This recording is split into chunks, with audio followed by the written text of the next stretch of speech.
அண்டை நாடுகளில் இருந்து தமிழ்நாட்டிற்கு இறக்குமதி ஆகும் முக்கிய பொருட்கள். நாடு, பொருள், பயன்பாடு, அரசு, தனியார்.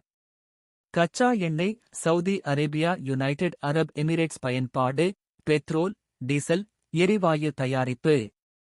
இறக்குமதி செய்பவர் மத்திய அரசு, பிஎஸ்யு நிறுவனங்கள்.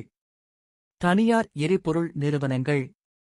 சுருக்கமாக, நாடு பொருள் நடத்துபவர் சவுதி யுஏஇ கச்சா எண்ணெய், மத்திய பிஎஸ்யு தனியார். இந்தோனேசியா நிலக்கரி, அரசு தனியார்.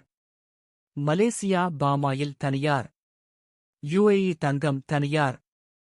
மியான்மர் பருப்பு தனியார். சீனா இரசாயனம் தனியார். முக்கிய குறிப்பு: எரிபொருள், நிலக்கரி அரசு முக்கிய பங்கு. உணவு, நகை தனியார் வர்த்தகம். தொழில் மூலப்பொருட்கள் தனியார் நிறுவனங்கள்.